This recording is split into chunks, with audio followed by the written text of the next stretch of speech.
नमस्कार। खबर कथा में आपका स्वागत है। मैं हूं आपका दोस्त पीयूष त्रिपाठी। आज हम एक ऐसे सिस्टम की बात करेंगे जो अंग्रेजों के समय से 150 से ज़्यादा वर्षों से चल रहा है और उसमें कोई बदलाव नहीं किया गया है। लेकिन सबसे पहले मैं आप सबसे अपील करूंगा कि आप मेरे इस चैनल को सब्सक्राइब करें, लाइक करें, सपोर्ट करें, शेयर करें, जिससे हम नई नई जानकारी आपके सामने लाते रहें। इससे हमारा उत्साहवर्धन होगा।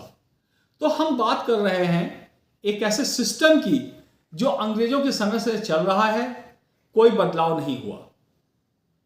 आप ध्यान दीजिए, आप सबको पता है कि हमारे देश में जो फाइनेंशियल ईयर होता है वो 1 अप्रैल से शुरू होता है और अगले साल 31 मार्च को खत्म होता है।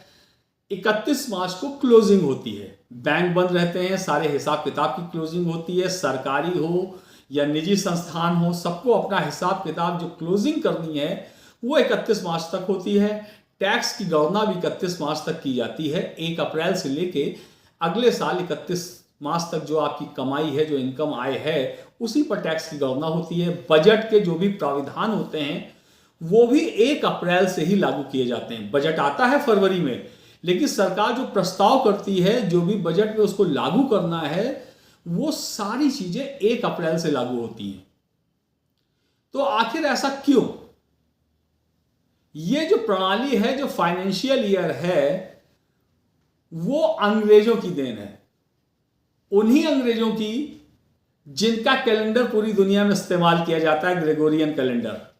हालांकि अभी हमारा विक्रम संवत्सर बीता है, जो कि चैत्र शुक्ल प्रतिपदा से शुरू होता है। ज्यादातर मार्च का अंत या अप्रैल की शुरुआत में ऐसा होता है।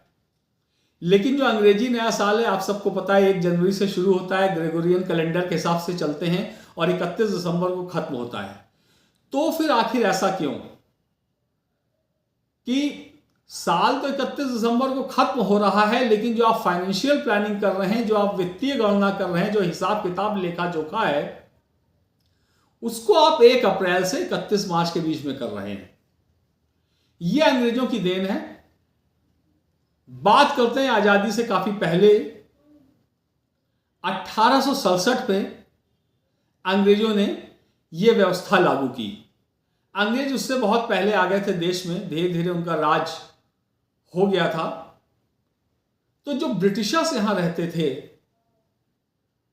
उनका जो टैक्स होता था, जो उनकी आय होती थी, जो ब्रिटेन के लोग भारत में रहते थे, उनकी आय की गणना करने के लिए सन 1800 के आसपास ब्रिटिश गवर्नमेंट ने, अंग्रेजों की सरकार ने एक प्रणाली शुरू की जिसका नाम रखा गया फिस्कल ईयर। जैसे ब्रिटेन में गणना होती थी टैक्स की, वैसे ही भारत में भी टैक्स की गणना जो यहां अंग्रेज थे उनके लिए होने लगी।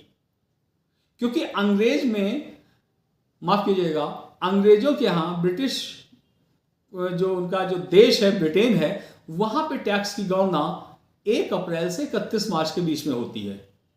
वही प्रणाली उन्होंने भारत में भी लागू कर दी। वहां क्यों ऐसा होता है? 31 दिसंबर को क्यों नहीं होता? क्योंकि दिसंबर में सर्दी बहुत अधिक होती है ब्रिटेन में।